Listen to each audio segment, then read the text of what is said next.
Who else is happy it's Friday? Good morning. Welcome to September 15th and Friday morning, where I am happy that the weekend is just around the corner. So today is Right Thoughts in God's Waiting Room.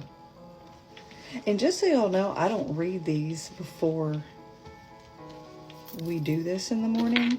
It's a complete surprise to me when I open my devotional and I'm like, oh, okay. I don't read it. I don't do anything.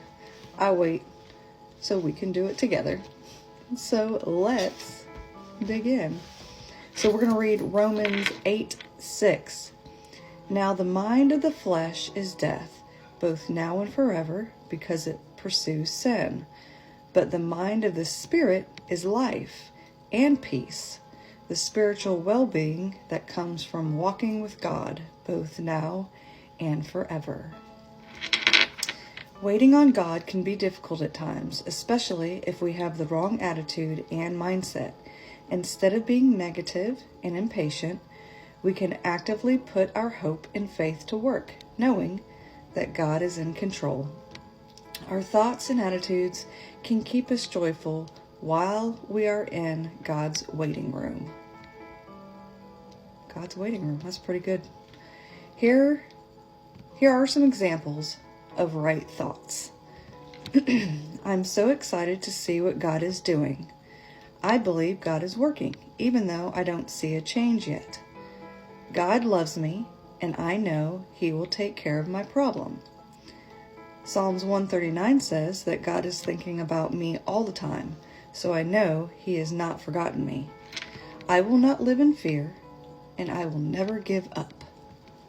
So those were some examples of right thoughts. These are thoughts that can produce joy, even as we practice patience. If we think with the mind of the Spirit while we are waiting on God, rest and peace will be the natural byproduct. Never thought of it that way. Maybe you have. I definitely have not. Today's thought. We can think with the mind of the flesh or the mind of the Spirit. The choice is ours. So I like this little waiting room scenario. That is pretty clever. Never thought of it like that. That's why I like doing Bible studies, right? Because everybody kind of thinks of something or thinks of things differently. And so things that our minds may not comprehend, we're like, what?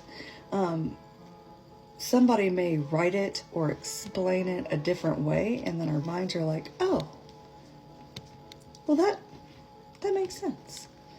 We are going to dig deeper into Romans 8:25. That will be our first dig deeper verse. If I can find Romans. And as you can see, I do not have my glasses on. Romans. Woohoo! 8:25. It's a thing, as you get older. Big fat rolly eye. I don't like not being able to see like I used to when I was younger. All right. What did I say? 25? Romans 8:25. But if we look forward to something we don't yet have, we must wait patiently and confidently. Yes. So, when we ask God for help in a situation or things that we may need, we have to practice patience, which is very difficult for me because I have zero patience. Zero. Which I'm working on. I'm a work in progress, just like everybody else, just so we're all aware. But yeah, patience is not Gina's virtue. At all. All right, Colossians 3:12. Colossians.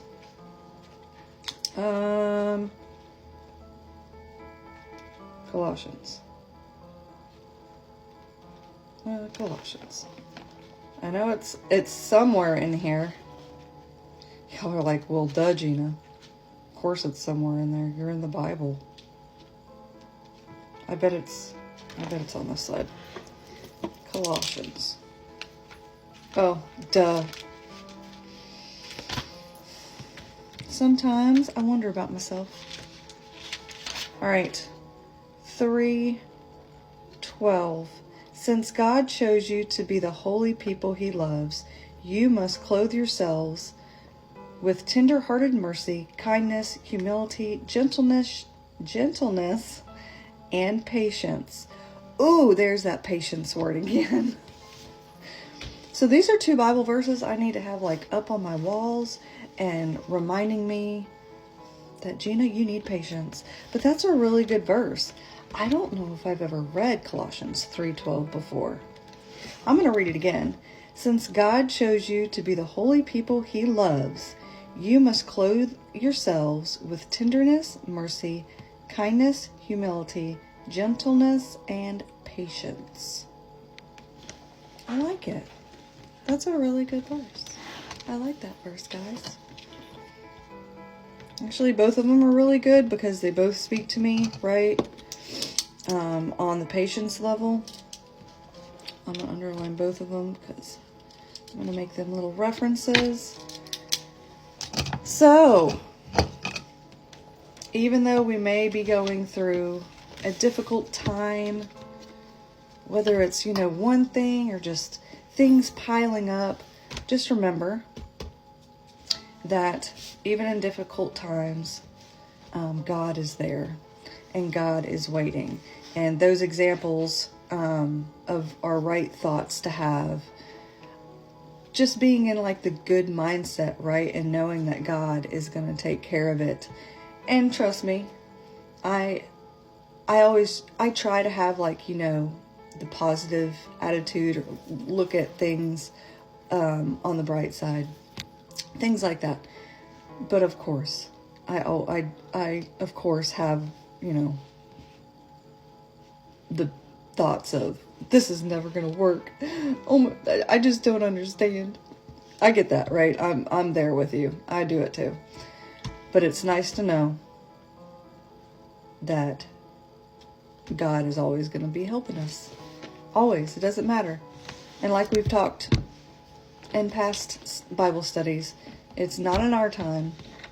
It's in his time. So it may not be a no, we're not doing that. It may be a no, it's not the right time, right? So that's another thing we've got to keep in our heads too. And while we're in that waiting room, give ourselves the good thoughts, the right thoughts, that God is still there. God is still by our side, living in our hearts, and is going to make everything okay. Even if it's not the way that we think is okay, right? So I hope everybody, no matter who you are or where you are, has a fantastic Friday. I'm going to have a fantastic Friday. And then we're going to creep on into the weekend and make it a great weekend. All right. Y'all have a good day. Bye.